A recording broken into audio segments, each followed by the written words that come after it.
গুৱাহাটীত বিজেপিৰ সংখ্যালঘু মৰ্চাৰ নিৰ্বাচনী সভা।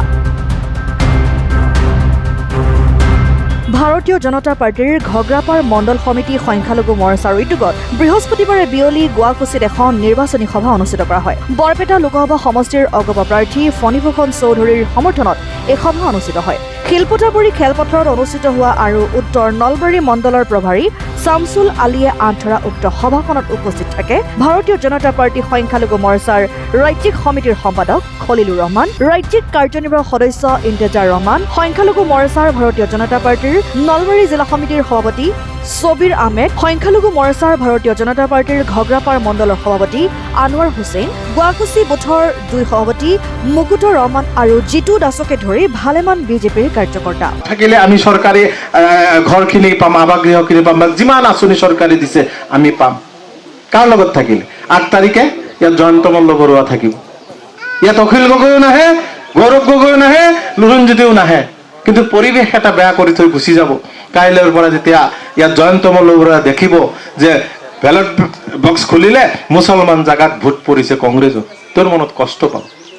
তোৰ মনত কষ্ট এইকাৰণে পাব যে যোৱা 7টা বছৰে দিনে নিশাই কষ্ট কৰি হিমন্ত বিশ্ব শৰ্মাই আজি তোৰ মন্ত্ৰী সভায় খালি কেৱল কাম কৰিছে, তাত হিন্দু মুছলমান ডিভিজন কৰা নাই, একবাৰো হিন্দু মুছলমান ভাবা নাই। তেওঁলোকে হিমন্ত বিশ্ব শৰ্মাৰ এটাই সপোন 3 কোটি 60 লাখ মানুহক কেনেকে আগবঢ়াই লৈ যাব পাৰো, অসমখন কেনেকে 3টা ৰাজ্যৰ ভিতৰত এটা ৰাজ্য কৰিব পাৰো। মোদীজীৰ এটাই সপোন 100 বছৰ হ'ব হৈছে, এই 100 বছৰ হওঁতে ভাৰতবৰ্ষক কেনেকে বিশ্বৰ গুৰু বনাব পাৰো, বিশ্বৰ সৰ্বশ্ৰেষ্ঠ ৰাষ্ট্ৰ বনাব পাৰো, শক্তিশালী ৰাষ্ট্ৰ কেনেকে আজি বিজেপি দলৰ সেইটোৱে পৰিকল্পনা। মুখ্যমন্ত্ৰীৰ এটাই পৰিকল্পনা ৰাজ্যখন 3খন ৰাজ্যৰ ভিতৰত নিব লাগে। তাত হিন্দু মুছলমান ডিভিজন কৰা নাই।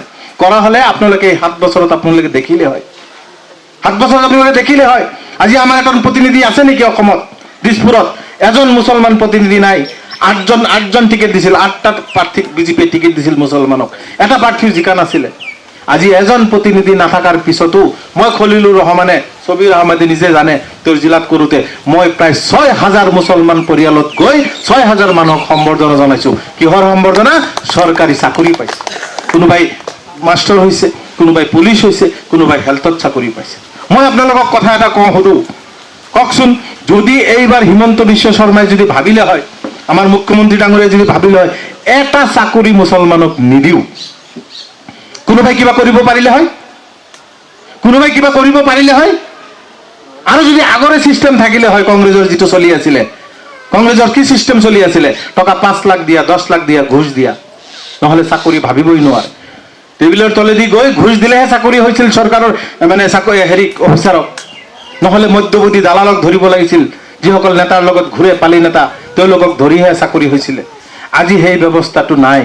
আজি মুখ্যমন্ত্ৰীয়ে কৈছে যে মই নিকাভাৱে মেধা সম্পন্ন ছাত্ৰ ছাত্ৰীক মই চাকৰি দিম, তাত মই কোনো ধৰণৰ খেলি মেলি নাৰাখো, যাৰ কাৰণে কোনো MLA মন্ত্ৰীৰ লিষ্টটো তাত জমা দিবৰ কাৰণে কোনো চিষ্টেম ৰখা নাই।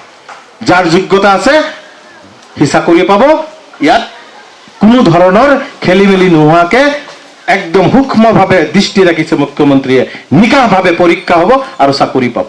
এই যে ব্যৱস্থাটো, এই ব্যৱস্থাটো কাৰ কাৰণে কৰিছে?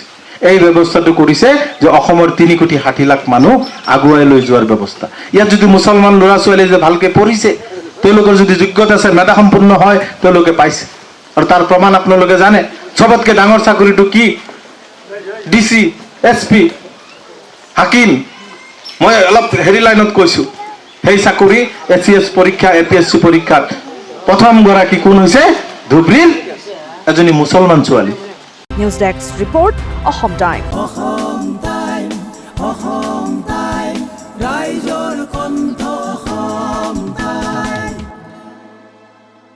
আপোনাৰ প্ৰিয় চহৰ নলবাৰীত নিজাববীয়াকৈ বসবাস কৰাৰ সপোন আছে নেকি? চহৰৰ মাজমজিয়াত মাটি কিনি ঘৰ সাজি লোৱাৰ সমস্যাই দেখা দিছে নেকি? সেই সমস্যা এতিয়া আৰু নাই। চহৰৰ মাজমজিয়াত মাটি নিকিনাকৈ নিজে ঘৰ নসজোৱাকৈ এটা বিলাসী ঘৰৰ গৰাকী হ'ব পাৰিব আপুনি। নলবাৰীত প্ৰথমবাৰৰ বাবে সেই সুবিধা আহিছে। নলবাৰীত প্ৰথমটো ৰেৰাৰ দ্বাৰা অনুমোদিত আটকধুনীয়া এপাৰ্টমেণ্ট এতিয়া চহৰৰ গোপাল বজাৰত নিৰ্মাণ হৈ উঠিছে। আটকধুনীয়া আহল বহল এপাৰ্টমেণ্ট তীৰ্থদ্বীপ এনক্লেভ।